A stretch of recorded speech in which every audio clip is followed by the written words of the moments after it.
आज हम जानेंगे कि हम कैसे मान लें कि शिव बाबा ही सभी का भगवान है, सभी का पिता है।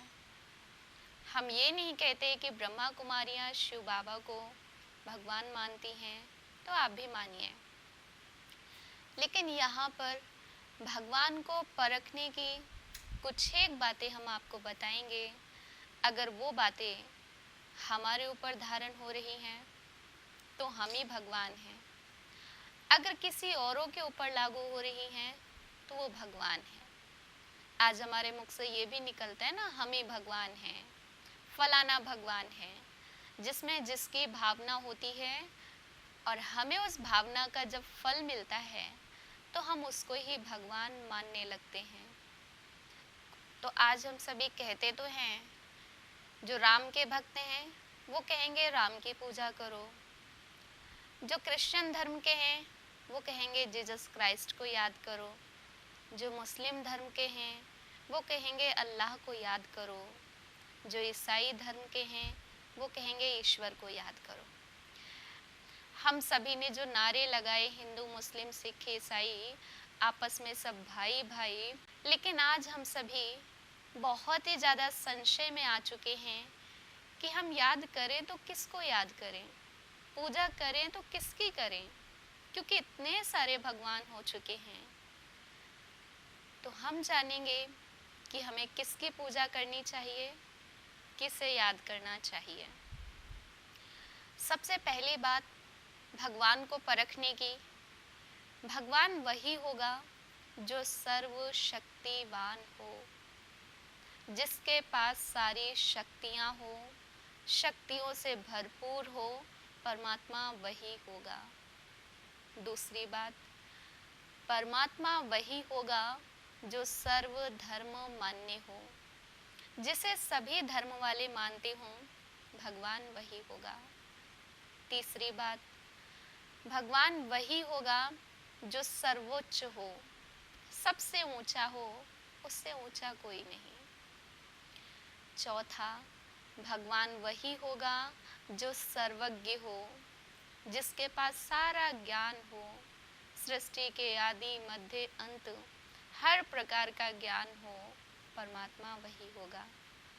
और पांचवी बात है, जो सर्वोपरि हो, जो जन्म मरण दुख सुख हानि लाभ इन सब से जो अलग हो, न्यारा हो, परमात्मा वही होगा।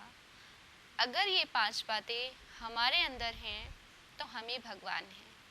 अगर किसी और के ऊपर लागू हो रही हैं तो वो भगवान है। तो हम सभी देखते हैं स्वयं के ऊपर, क्या हमारे ऊपर ये पांच बातें लागू हो रही हैं? एक बार हम सोचें, क्या मैं सर्वधर्म मान्य हूँ? नहीं। क्या मैं शक्तिशाली हूँ? नहीं। क्या मैं सर्वज्ञ हूँ? नहीं। कहने का मतलब है किसी भी मनुष्य आत्मा पर ये पांच बातें लागू नहीं हो सकती। फिर हम देवताओं के ऊपर ट्राई करते हैं। आज हम राम की पूजा करते हैं, राम भगवान कहते हैं, लेकिन अगर ये पांच बातें राम जी के ऊपर लागू हो रही हैं तो हम मानेंगे कि वही भगवान है। सबसे पहली बात, क्या राम जी सर्वधर्म मान्य है? नहीं। राम को सिर्फ हिंदू धर्म ने माना है और हिंदू धर्म में भी बट गया है। हिंदू धर्म में भी कोई हनुमान को पूज रहा है, कोई कृष्ण को पूज रहा है, कोई राम जी को पूज रहा है। सब ने अलग अलग पूजा शुरू कर दी है। आप सोचिए, जब हिंदू धर्म ही नहीं मान रहा है पूरा, तो दूसरे धर्म क्या मानेंगे? हिंदू में भी बट गए। फिर दूसरी बात हम राम जी के ऊपर लागू करते हैं, क्या वो सर्वशक्तिवान है? नहीं, क्योंकि उन्होंने भी जब रावण से युद्ध की है, रावण का अंत किया है, तो शक्ति किससे ली थी? शिव जी से ली थी। अगर राम जी ने शक्ति शिव जी से ली है तो इससे स्पष्ट हो रहा है कि वो शक्तिशाली नहीं है, इसलिए उन्होंने दूसरों से लिया है। तीसरी बात, क्या राम जी सर्वज्ञ हैं? नहीं, उनके पास भी सारा ज्ञान नहीं है। राम जी सर्वोपरि भी नहीं है, क्योंकि वो भी सुख दुख के, जन्म मरण के खेल में आए हैं। तो इस तरह से ये 5 बातें किसी के ऊपर भी लागू नहीं हो रही हैं। हम कृष्ण जी के ऊपर भी ये ट्राई करके देखें तो उनके ऊपर भी ये 5 बातें लागू नहीं हो रही हैं। ये सिर्फ परमात्मा शिव के ऊपर ही लागू हो रही हैं। कैसे? सबसे पहली बात, सर्वधर्म मान्य। शिव बाबा है तो ज्योति स्वरूप, निराकार है, परमात्मा है, लेकिन उसको सभी धर्मों ने माना है। आज हम देखते हैं हिंदू धर्म में उसे शिवलिंग के रूप में पूजा जा रहा है, एक निराकार रूप में पूजा जा रहा है। हम मुस्लिम धर्म में देखें तो मुस्लिम धर्म में भी जो इनका अल्लाह है, खुदा है, वो भी कौन है? नूर है, प्रकाश को माना है। किसी प्रतिमा को, मूर्ति पूजा को ये लोग नहीं मानते हैं, सिर्फ एक नूर को मानते हैं। वही अल्लाह है, वही नूर है। इस तरह से हम क्रिश्चियन धर्म में देखें तो क्रिश्चियन धर्म में भी जीसस क्राइस्ट ने कहा है, God is one, God is light. उन्होंने भी प्रकाश को, ज्योति को भगवान कहा है। फिर हम देखें गुरु नानक जी, सिख धर्म में इन्होंने भी भगवान किसी देहधारी को नहीं माना है। गुरु नानक जी ने कहा है कि वो निराकार है, अकाल मूर्त है, निर्भय है, अयोनिज है। तो इस तरह से देखा जाए, जो चारों धर्मों ने शिव को माना है, निराकार को माना है। हिंदू धर्म में शिवलिंग में पूजा जा रहा है, क्रिश्चियन धर्म में लाइट के रूप में, और मुस्लिम धर्म में उसे नूर, प्रकाश के रूप में, और सिख धर्म में उसे निराकार रूप में पूजा जा रहा है। तो ये 4 धर्मों ने जब मान लिया तो छोटे छोटे धर्म तो अपने आप ही मानेंगे।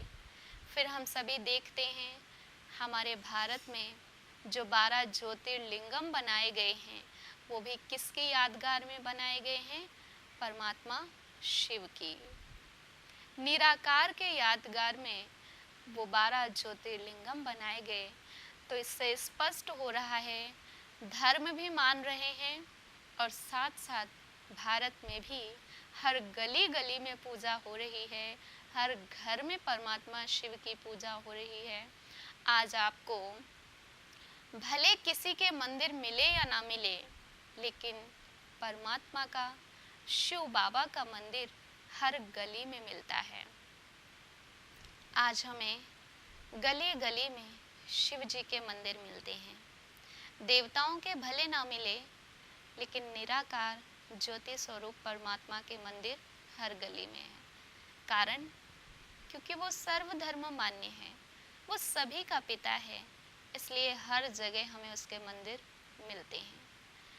फिर हम सभी देखते हैं शिव बाबा सर्वशक्तिवान है। कैसे? आज हमने देखा कि राम जी ने शक्ति किससे ली थी? शिव जी से। रावण ने भी युद्ध किया है तो भी शक्ति किससे ली?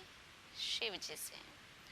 आज हम जिन देवियों की पूजा करते हैं, शिव शक्तियों की पूजा करते हैं, अम्बे माँ, दुर्गे माँ, ये सब भी शक्ति शिव जी से ही लेते हैं।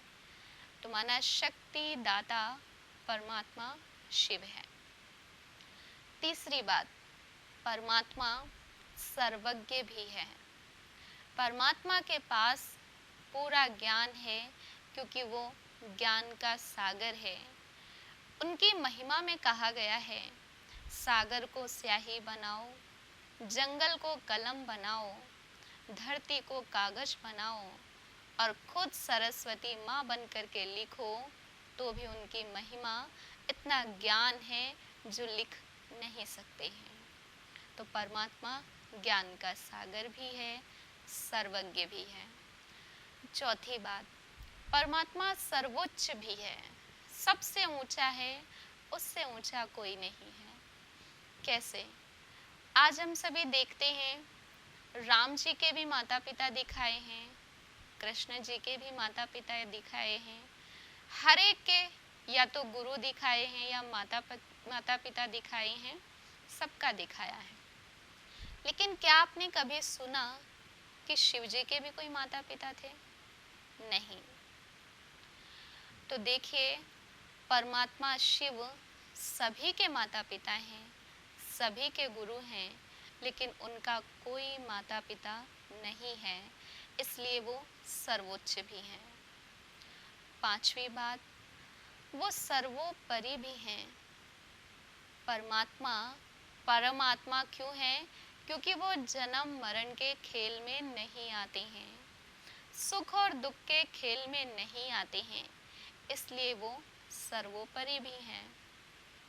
तो ये 5 बातें सिर्फ एक परमात्मा के ऊपर लागू हो रही हैं और किसी के ऊपर भी लागू नहीं हो रही हैं। हमारे कहने का मतलब ये नहीं है कि ये देवताएं भगवान नहीं हैं। कहने का मतलब ये है, ये देवताएं श्रेष्ठ हैं, ऊंच हैं, महान हैं, परमात्मा के समान हैं, लेकिन परमात्मा नहीं है। एक बच्चा पिता के समान हो सकता है, लेकिन पिता का भी पिता तो नहीं बन सकता ना। तो ठीक इसी प्रकार से श्री राम जी, कृष्ण जी, ये सब भगवान के समान हैं, परमात्मा के समान हैं, लेकिन ये परमात्मा या भगवान नहीं है। तो ये 5 बातें हमने जाना कि परमात्मा शिव के ऊपर ही लागू हो रही हैं। अब आप सोचिए, जैसे एक पिता के 4 बच्चे हैं और पिता ने चारों बच्चों को अलग अलग स्कूल में पढ़ने के लिए भेजा है। एक बच्चे को हिंदी मीडियम में भेजा है, दूसरे को इंग्लिश मीडियम में, तीसरे को एक साधारण स्कूल में और चौथे को पढ़ने नहीं भेजा है। 4 बच्चे हैं, वो बच्चे अलग अलग स्कूल में पढ़ते हैं, तो उन सब की भाषा भी अलग अलग हो जाती है। जो बच्चा हिंदी मीडियम में पढ़ता है वो क्या बोलेगा? पिताजी। जो इंग्लिश मीडियम में पढ़ता है वो डैडी।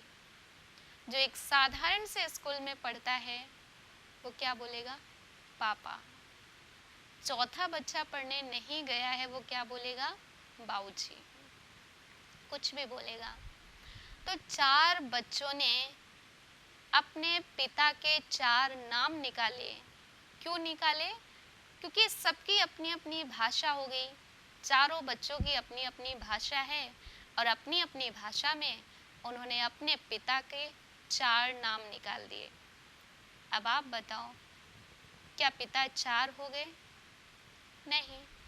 4 नाम निकाल देने से 4 पिता नहीं हो जाते हैं, वो तो एक ही रहेगा। तो ठीक इसी प्रकार से परमात्मा एक है, भगवान एक है और हर एक धर्म की भाषा ने परमात्मा के नाम अलग अलग निकाल दिए। जैसे हिंदू ने उसे भगवान कह दिया, मुस्लिम ने उसे अल्लाह कह दिया, ईसाइयों ने उसे ईश्वर कह दिया, क्रिश्चियन ने उसे गॉड कह दिया। हर एक धर्म ने अलग अलग नाम निकाल दिया। अब अलग अलग नाम निकालने से जैसे पिता 4 नहीं हो जाते, ठीक उसी प्रकार से परमात्मा भी 4 नहीं होते हैं। हर धर्म की अलग अलग भाषा है, तो परमात्मा के 4 नाम इसलिए निकाले गए हैं। तो परमात्मा ज्योति स्वरूप है, निराकार है और वो सभी आत्माओं का पिता है। अब आप सोचेंगे कि निराकार ज्योति स्वरूप परमात्मा भगवान तो है, लेकिन हम कैसे माने? ये तो मान लिया कि शिव परमात्मा ही सभी का पिता है, लेकिन फिर भी मन में प्रश्न उठ रहा है कि जब वो निराकार है तो हम कैसे मान लें? देखिए, इस संसार में कुछ चीज़ें ऐसी होती हैं जो हमें दिखाई नहीं देती हैं, लेकिन हम मानते तो ज़रूर है ना। जैसे हवा है, हवा हमें कभी दिखाई नहीं देती है, लेकिन हम मानते तो है ना, हवा ठंडी है, गर्म है। तो ठीक इसी प्रकार से है, परमात्मा को भी हम महसूस कर सकते हैं, देख नहीं सकते। जैसे फूल में सुगंध दिखाई नहीं देती है, हम अनुभव करते हैं ये सुगंध किस फूल की है, तो परमात्मा का भी हम अनुभव कर सकते हैं। परमात्मा को हम इन आँखों से देख नहीं सकते हैं, बस उनके गुणों का, उनकी शक्तियों का, उनके प्यार का हम अनुभव करते हैं। यहाँ पर मुझे एक कहानी याद आती है। एक बार 5 सूरदास थे और पांचों ही अंधे थे। उनको किसी ने बोला, जाओ देख के आओ कि हाथी कैसा है। पहला गया, जिसने हाथी की पीठ पर हाथ लगाया, उसने कहा हाथी दीवार जैसा है। दूसरा गया, उसने हाथी के पैर पे हाथ लगाया, तो उसने कहा हाथी खंभे जैसा है। तीसरा गया, उसने हाथी की पूंछ पे हाथ लगाया, तो उसने कहा हाथी रस्सी जैसा है। अगला गया, उसने हाथी के कान पे हाथ लगाया, तो उसने बोला हाथी सूप जैसा है। अगला गया, उसने हाथी की सूंड पे हाथ लगाया, तो उसने बोला हाथी सांप जैसा है। 5 सूरदास और पांचों ने अलग अलग हाथ लगाकर अनुभव किया और अलग अलग प्रकार से बताया कि हाथी खंभे जैसा है, हाथी सांप जैसा है, हाथी रस्सी जैसा है। लेकिन वास्तविकता क्या है इसकी? हाथी आखिर कैसा है? अगर वहाँ पर ये छठा सूरदास हो, उसको हम कैसे बताएंगे कि हाथी कैसा है? क्योंकि सबने अलग अलग अनुभव किया। तो ठीक इसी प्रकार से परमात्मा को भी हमें अनुभव करना है, महसूस करना है कि वो कैसा है। शांति का सागर है, प्रेम का सागर है, सुख का सागर है। उनकी शक्तियों का, उनके गुणों का हमें अनुभव करना है। तो ये हमने जाना कि वो सभी का पिता है, वो सर्वज्ञ है, सर्वशक्तिवान है, लेकिन वो सर्वव्यापी नहीं है। परमात्मा के पास सारा ज्ञान है, सारी शक्तियां हैं, लेकिन आज हम सभी उसको सर्वव्यापी मानते हैं। आज किसी से भी आप पूछो कि परमात्मा कहाँ है, तो वो फट से बोलता है हर जगह है, कण कण में है। लेकिन आप क्या मानते हैं कि परमात्मा हर जगह है या नहीं है? अगर मैं आपसे एक सबूत मांगूं कि परमात्मा यहाँ है, उसका एक सबूत दो, तो क्या आप दे सकेंगे? नहीं, क्योंकि अगर जो चीज़ यहाँ होती है उसका हम सबूत दे सकते हैं। जैसे अगरबत्ती यहाँ रखी है तो खुशबू अपने आप आएगी, है इसलिए आएगी। तो ठीक इसी प्रकार से परमात्मा अगर इस दुनिया में है, हमारे अंदर है, कण कण में है, तो उसका सबूत देना है। हर एक मना कर देगा, नहीं कोई सबूत नहीं है। लेकिन परमात्मा इस दुनिया में नहीं है, इसके हम आपको कई सबूत दे सकते हैं। सबसे पहला, अगर परमात्मा इस दुनिया में होता तो क्या दुनिया में इतना पापाचार, इतना भ्रष्टाचार, इतना दुखी संसार होता? नहीं होता।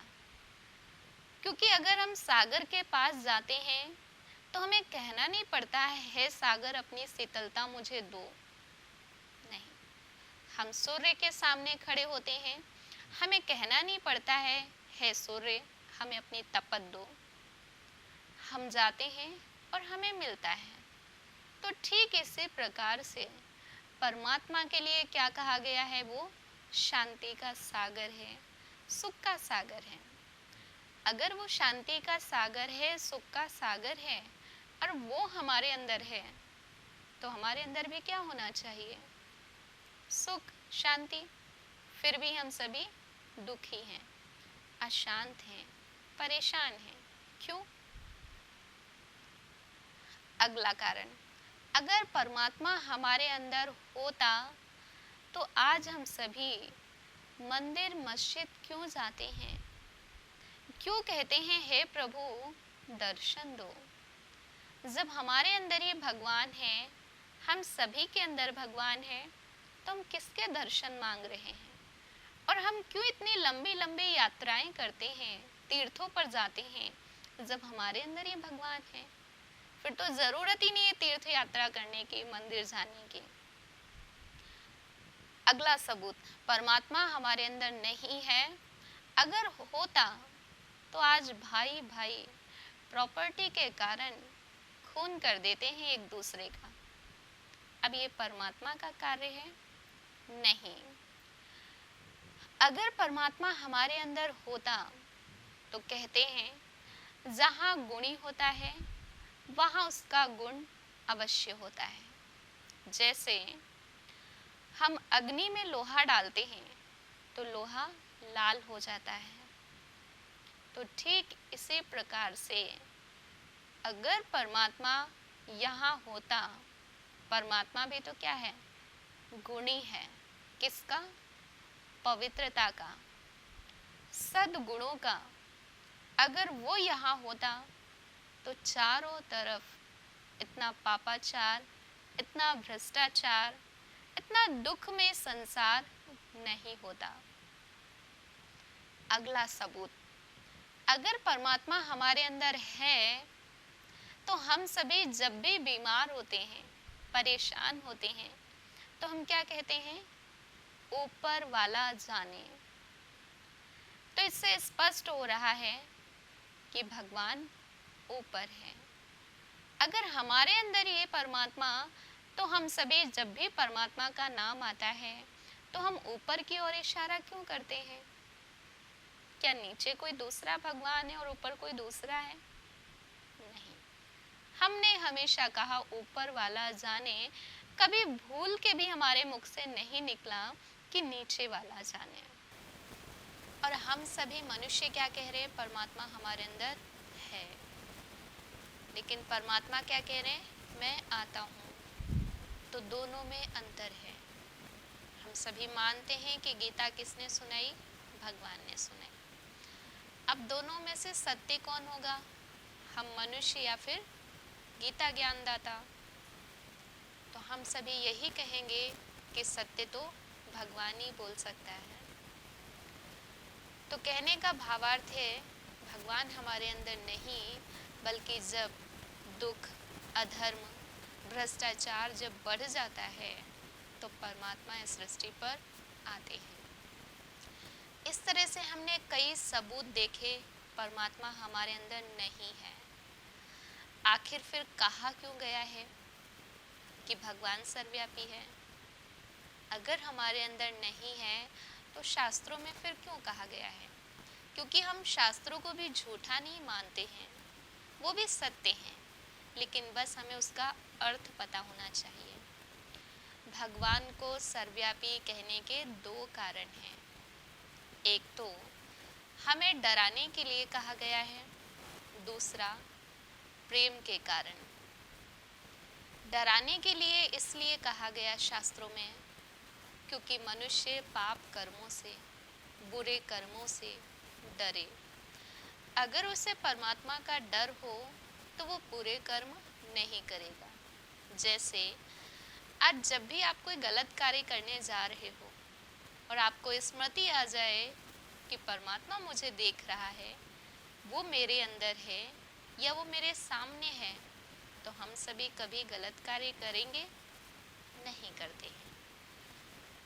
तो द्वापर युगी जो हमारे साधु सन्यासी थे वो बहुत ही तपस्वी थे और वो अपनी तपस्या के बल से आगे का भविष्य देखा कि आगे चलकर मनुष्य इतना गिर जाएगा जो पाप कर्म करने में भी देरी नहीं करेगा। इसलिए साधु सन्यासियों ने हमें डराया, और डराने में उन्होंने एक लाइन बोली, हे मानव, तू जो भी कर्म करता है तुझे भगवान देख रहा है। उन्होंने हमें ये लाइन बोली। लेकिन हम सभी ने क्या सोचा, अगर हम कमरे के अंदर कर रहे हैं कोई गलत कार्य, वहाँ पर भी भगवान है, बाहर कर रहे हैं वहाँ पर भी भगवान है, धरती के नीचे कर रहे हैं तो वहाँ पर भी भगवान है। माना हमने कर्ण कर्ण में समझ लिया। लेकिन लाइन क्या थी कि हे मानव, तू जो भी कर्म करता है भगवान देखता है। ये नहीं कहा कि वो कमरे में है ना, घर में है, रोड पे है। वो तो देखने का कार्य तो वो ऊपर से भी तो कर सकता है ना, क्योंकि वो सर्वशक्तिवान है, सर्वज्ञ है। तो डराने के लिए कहा गया, जैसे एक माँ अपने छोटे से बच्चे को डराती है। कैसे डराती है? जब छोटा बच्चा गेट के बाहर जाता है तो माँ बोलती है, बेटा गेट के बाहर मत जाना, कुत्ता तुझे उठा ले जाएगा। बच्चा वापस आ जाता है, डर गया ना कि कुत्ता मुझे उठा ले जाएगा, और वो बच्चा गेट के बाहर ना जा कर के वापस माँ के पास आ जाता है। फिर दूसरी बार माँ मना करती है, फिर मान जाता है। लेकिन धीरे धीरे जब वही बच्चा बड़ा हो जाता है, तब अगर माँ बोले बेटा गेट के बाहर मत जाना, तो बेटा क्या करता है, कुत्ते के बच्चे को उठा करके माँ के सामने रख देता है और क्या कहता है, देखो माँ, आप बोल रहे थे मुझे उठा ले जाएगा, मैं ही उठा लाया इसे। तो अब आप बताइए, क्या माँ झूठी थी या माँ बेवकूफ़ थी? नहीं, क्योंकि माँ को मालूम है मेरा बेटा सुरक्षित अंदर है, इसलिए उसने झूठ बोला। और इसको झूठ नहीं कहेंगे, युक्ति कहेंगे। बच्चे से प्रेम है, बच्चे को सुरक्षित रखना है, इसलिए उसने ये युक्ति रची, बेटा गेट के अंदर रहे। तो ठीक इसी प्रकार से साधु सन्यासियों ने जब हमें डराया कि हे मानव, तू जो भी कार्य करता है भगवान देख रहा है, तो हम सभी डर गए थे। लेकिन आज हम सभी घोर कलयुग में चल रहे हैं, तो यहाँ उस बच्चे की तरह हम इतने बड़े हो चुके हैं कि डायरेक्ट हम भगवान के सामने ही गलत कार्य करते हैं। मंदिर में ही चोरी कर रहे हैं, वहाँ ही झूठ बोल रहे हैं, वहाँ ही खून कर रहे हैं एक दूसरे का। तो ये सब क्या है? उस बच्चे की तरह आज हम सभी कर रहे हैं। तो पहला कारण डराने के लिए, दूसरा कारण प्रेम का। भगवान हम सभी के अंदर है, ये ऐसा इसलिए कहा गया है क्योंकि भगवान से हमारा अति प्रेम था।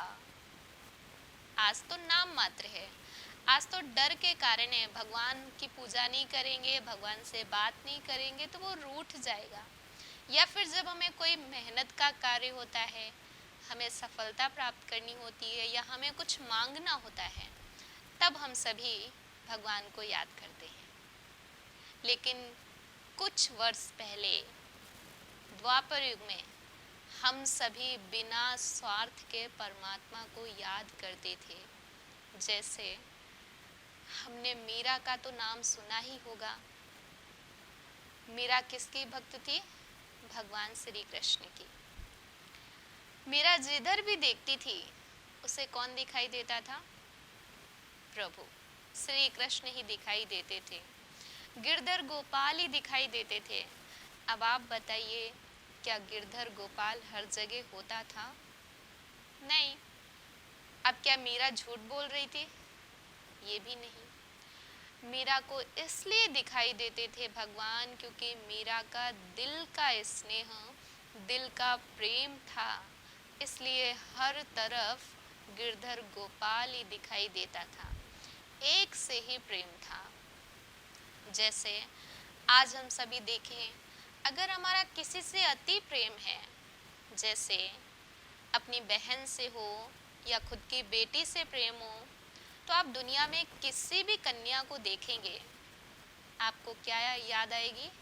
खुद की बेटी की, खुद की बहन। जब अति प्रेम होता है और वो व्यक्ति जब हमारे सामने नहीं होता है, तो हर तरफ हमें वही दिखाई देता है जिससे हमारा प्रेम है, क्योंकि मन में उसकी छवि है, इसलिए सामने भी हमें उसकी छवि दिखाई देती है। तो ये दो बातें हैं भगवान को सर्वव्यापी कहने के लिए, माना डराने के लिए कहा गया है, दूसरा प्रेम का कारण है। तो परमात्मा सभी में व्यापक नहीं है, बल्कि वो सर्वज्ञ है, सर्वशक्तिवान है, हम सभी के अंदर नहीं है। हम सभी का तो वो पिता है और हम उनके बच्चे हैं, संतान हैं।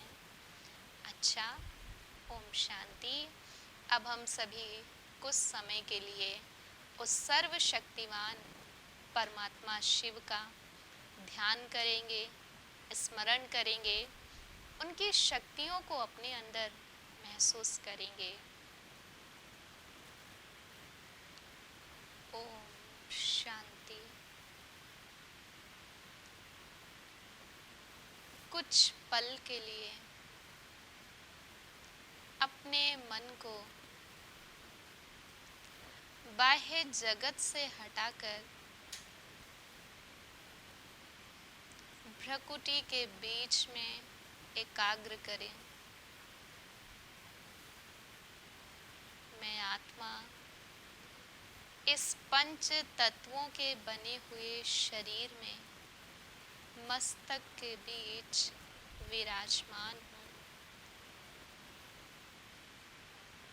एक चमकता हुआ सितारा, एक प्रकाश, एक एनर्जी हूँ। मैं आत्मा प्रेम स्वरूप हूँ। प्रेम मेरा गुण है, प्रेम मेरी शक्ति है, प्रेम मेरा स्वभाव है। प्रेम के सागर परमात्मा की संतान हूँ। महसूस करें, कुछ पल के लिए मैं प्रेम स्वरूप आत्मा मन और बुद्धि के द्वारा मस्तक के बीच से निकलकर ऊपर की ओर जा रही हूँ। धीरे धीरे इस घर से भी ऊपर, नीले गगन से भी ऊपर, अपने घर परम धाम में आ चुकी हूँ। यहाँ चारों तरफ शांति ही शांति है। इस प्रकाश की दुनिया में मैं अपने प्रेम के सागर शिव बाबा के सम्मुख हूँ। महसूस करें, शिव बाबा एक सूर्य के समान है, लेकिन बहुत शीतल और शांत है। प्रेम के सागर से प्रेम की किरणें निकल निकल कर मुझ आत्मा में समा रही हैं। धीरे धीरे मैं आत्मा प्रेम से भरपूर होती जा रही हूँ। मेरे अंदर से घृणा, नफरत दूर होती जा रही है। मैं प्रेम से भरपूर होकर परम धाम से नीचे की ओर उतर रही हूँ। धीरे धीरे इस पंच तत्वों के बने हुए शरीर में मस्तक के बीच विराजमान हो जाती हूँ और स्वयं से प्रतिज्ञा करती हूँ, परमात्मा से प्राप्त निस्वार्थ प्रेम आज मैं सभी को दूंगी। किसी से भी घृणा नफरत की दृष्टि नहीं रखेंगे, क्योंकि मैं प्रेम स्वरूप आत्मा हूँ।